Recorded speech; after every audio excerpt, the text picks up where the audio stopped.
I want everybody to get hype because it's Friday. It's subscriber review day. I got 4 games sent in, so guess how many games we're going to look at? All of them.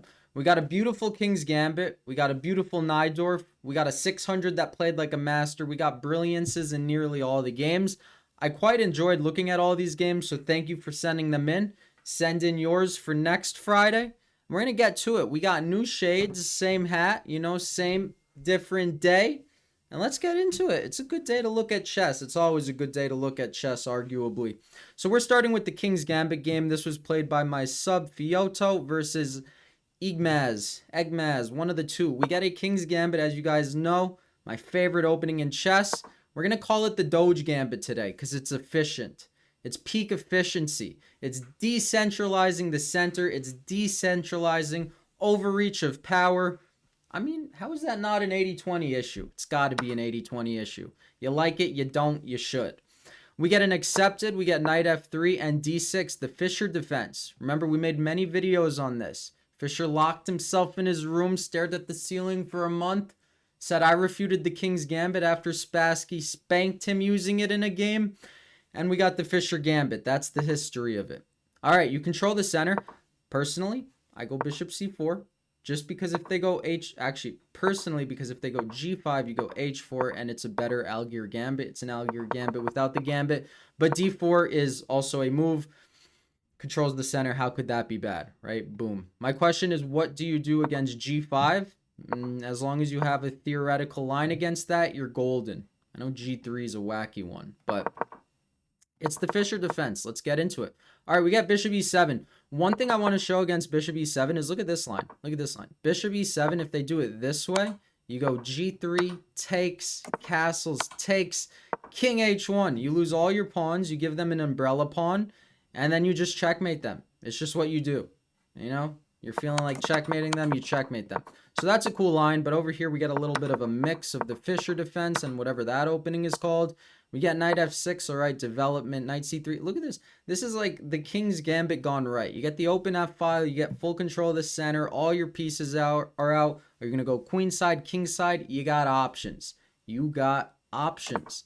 We get castles by black, bishop to d3, right? This is going to be a good pawn luft later on, keep in mind. Knight bd7, all right, a little bit of a cramped position for black because the bishop cannot get out now. But okay, maybe it's rotating to b6. I don't know. Maybe he just thinks he's developing. And then we got c6, kind of like a check perk. It opens up the queen over here. So good stuff by black. Queen e2, and this is good chess. By the way, I think you guys can see the ratings. They are rated 1600 on chess.com. And yeah, guys, send me your best games. Send me any games. I don't care. You deserve a flex if you played this well. In my opinion, send me these games too because these are amazing. All right, pawn e5, the strike in the center. I do like this move because of white's follow-up idea. It's a good move. They can connect on d5, and they do connect on d5. And then we get bishop to g5. Computer calls that an inaccuracy. Go tell computer to take a hike. Watch his idea. It is brilliant. So we get bishop takes g5, a mistake. Why is that a mistake? Because of bishop takes h7. Look at this. Brilliancy. Is that a Greek gift? It's got to be a Greek gift or something, right? Knight takes g5. Now, the king went back to g8. We got white coming in with his queen, and black's like, I've had enough. I'm going to get checkmated. I've had enough. Look at the open f file. You have that much more pressure on f7. You might be like, oh, this guy should have went king g6. It's actually one of the times, one of the occurrences where you still have checkmate, right? Check. They have to go king f5, and then you have en passant check or take the pawn. And then look at this, queen h7, forced mate. Point is you're threatening this pawn on g7, so they have to defend it like so. You get h4. This is kind of like one of those most beautiful checkmates of all time, right? You just march the king down the board, and you're going to checkmate him in friendly territory. Enemy territory to black, that is. But this is good stuff. This was an amazing game. Good job. He sent me 2. He's going to be number 1 and 4. Let us get to the next one. All right, we got a 500, but he played like a master. This game, insane. Another brilliancy. We got pawn d4, d5. Now, we can also call this the DOGE Gambit. We get the Queen's Gambit, right? The King's Gambit and the Queen's Gambit are the same exact thing from the opposite side. The point is to destabilize the center. That is what it does. We get knight to f6 holding on, knight c3, bishop f5. All right. He's playing like a London, but why is it bad for black? Right? They typically need their pawn on c6 first. The way to punish this, okay, you could take first or not take. The point is queen b3. This is how you punish black moving out his light squared bishop too early. And it's not so easy for black to defend all of the pawns, right? Like say something like d takes c4. It's not really a poison pawn. In fact, you just isolated their c pawns. They have to move their knight, and then you can pin them and be like, bro, try to make a move. Try to make a move. You can't. You barely could. So if they move their dark squared bishop, or actually light squared bishop too early, queen b3, good way to punish them.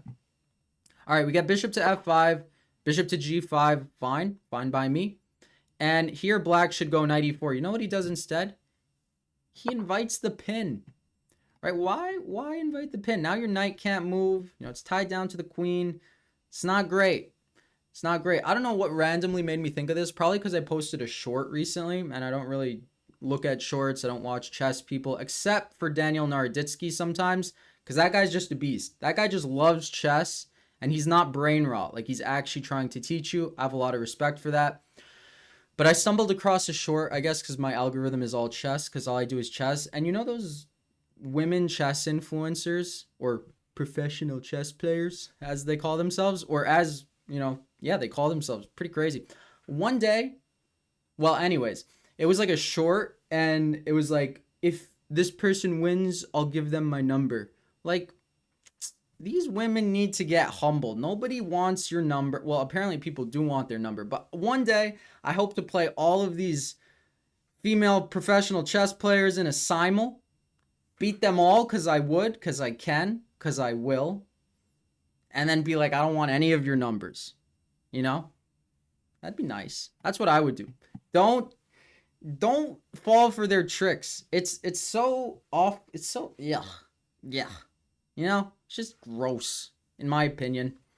But it's like their whole personality. Like, what are they going to do 20 years down the road when it's just brain rot, not education, and, you know, I don't know. Sounds like a short career to me.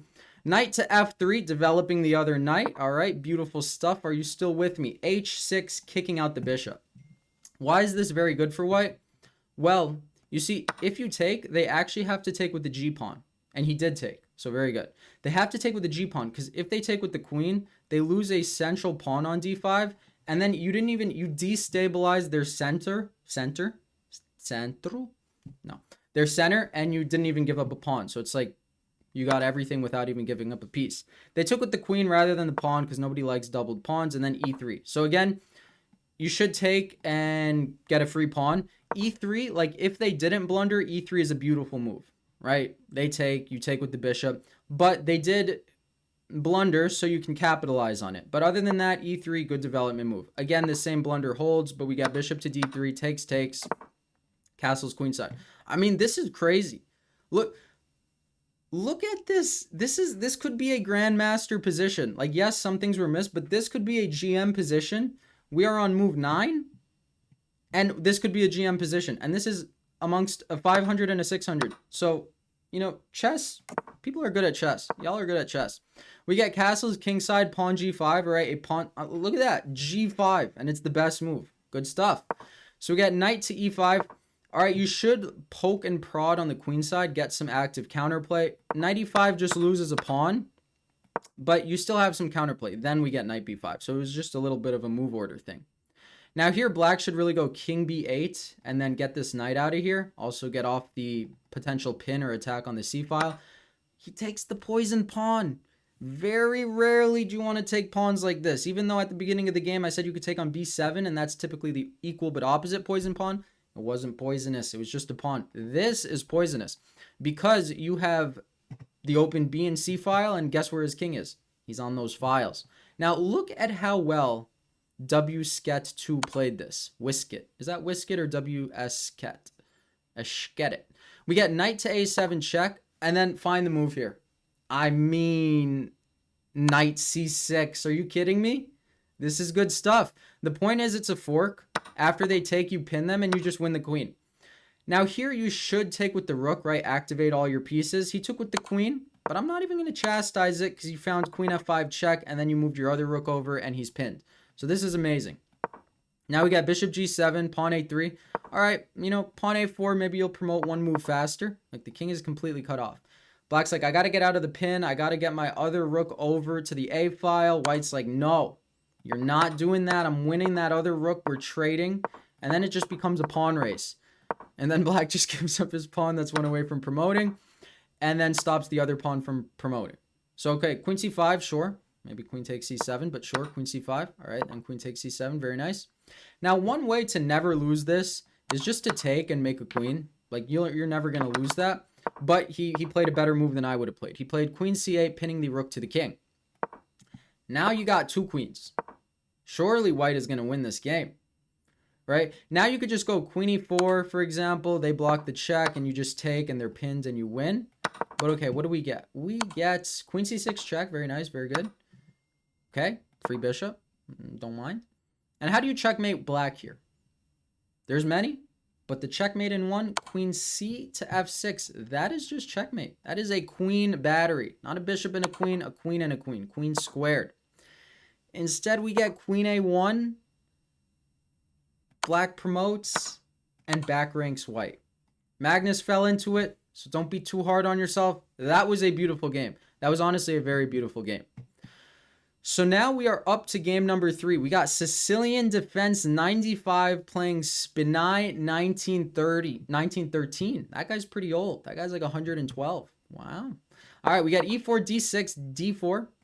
A cool move order trick for anybody that plays the closed Sicilian or the King's Gambit is if you actually play knight c3 first, you can easily transpose, right? Because the point of this pawn on d6 is either to go c5, where you then will have a Grand Prix, or e5, where you have a Vienna / King's Gambit, whatever you want to call it. So that's cool. But d4, most people play d4, controlling the center. All right, he's playing it like a check perk, whether it's to put the knight on a6 or c7. Probably not. Probably to put the queen on c7. Magnus puts it on a5. Bishop. This is amazing. Look at this. Queen a5, bishop d2, retreating bishop move. Queen c7, all the best moves. Knight f3. This is Grandmaster chess, except for black when he plays bishop g4. How do you punish this? Well, you actually go h3, right? Because if he takes, it gives you free development to castle queenside, and the queen can't get booted. And if they go back, you actually are like, okay, go all the way back. If you're going to go back, go all the way back, and I'm still going to castle. I'm not going to lose my e-pawn. Then you just look at your opponent, and you're like, nice bishop, bro. Really stares at a whole pawn. That's what you got to do. But instead, okay, we get bishop e2, fine, takes. Then queen e2, all the right ideas. Castles queenside, e5. Black's king is lagging in the center. Can my phone not go off? All right, I should have muted that. I am sorry. Pawn h4, flank attack. We get knight bd7, bishop to g5.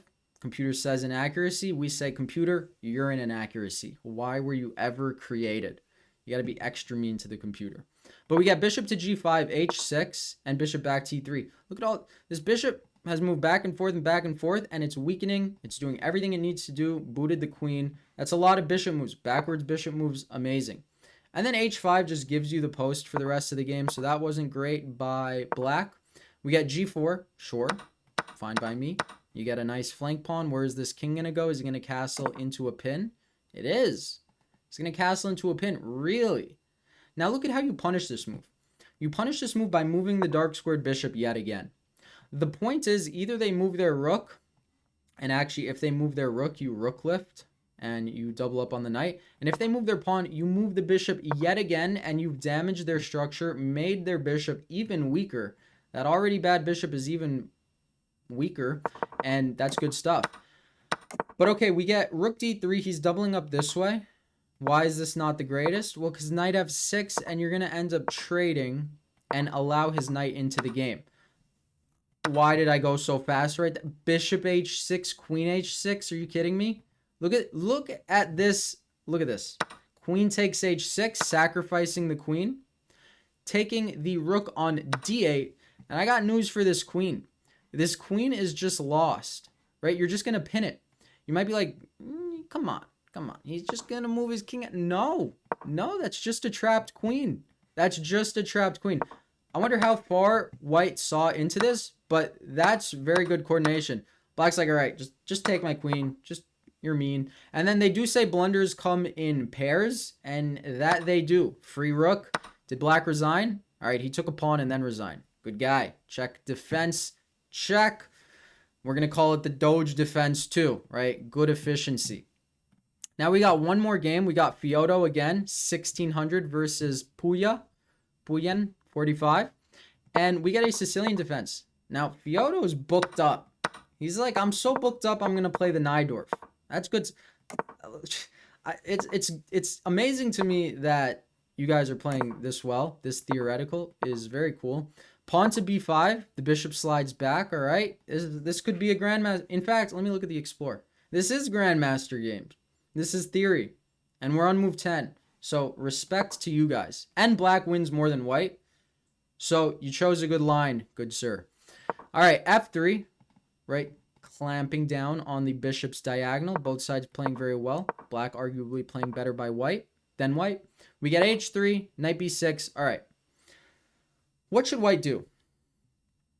White should either go queen e1, trying to infiltrate on the king side, though black has dealt with that. We have bishop f2, all right, very hard move to play. Instead, he takes. But this is a positional blunder because your pawn structure is all in the light squares, so your dark squares are all very, very weak. This queen comes with check with tempi, and they have no dark square defense right now. We got rook f to d8, all right? Very good. He's playing for d5. White offers a queen trade. You could trade queens, but, I mean, black is clearly outplaying white. Clearly outplaying white. So may as well use queens on the board, right? Like, I'm telling, going queen c7 is like saying, I'm a better chess player. I'm going to use my queen better than you are, so I'm going to leave them on the board. I could take and still be winning, but I'm not even going to do that. I'm just going to leave it on the board and still win. That's what black does. Rook c1, I mean, talk about passivity, right? That is anti-activity, rook c1, that is. We get d5, boom, beautiful strike in the center. This guy's the greatest. Fiodo, you are good at chess. You have my respect, sir. Bishop to c5, switch, booting the queen. Knight goes back, guarding e5, or attacking e5 rather. b4, bishop slides back to this is all the best moves. All great moves rather. Knight takes e5. He's like, I'm leaving the queens on the board because again, I am better than you, good fellow. Now, white blunders under sheer pressure, under sheer what is happening. I'm losing. He loses a knight. Does Fiodo get checkmated in one move? He doesn't. Knight to g6, blocking the checkmate. We get knight to f4, all right? And then bishop c7, just cool, calm, collected pinning. Not even trading, right? They're like, trade when you're up material. No, I'm going to pin and be up even more material. So we got a good amount of games in today's video, and this is beautiful. Thank you guys for sending me your games. Tomorrow, we're going to look at a 99% accuracy game I had. It's such a clean game. It's a Grand Prix. I'll explain the theory. I'll explain the moves. And then I'm going to show this Banco sacrifice I got against an IM where you have a rook for a knight. No, you have a knight for a rook as black. I get it all the time, and I always win with the knight. The knight always outmaneuvers the rook, and they're the only pieces on the board. It's due to the pawn structure. It's going to be some good stuff. Thank you guys, as always, for watching. Thank you for everything. I was thinking, should I stream these? Would this be a good series to stream? I'm kind of uneasy about streaming because it's something new I've never done. Eventually, I'm going to have to, but I don't know what it is. It's just, starting something new. But yeah, it's at the end of the video. Not many people are going to see that question. Maybe I'll leave it in the description. Thank you guys for watching. Thank you for everything. Have a good day. Y'all are good at chess. Peace. Boom.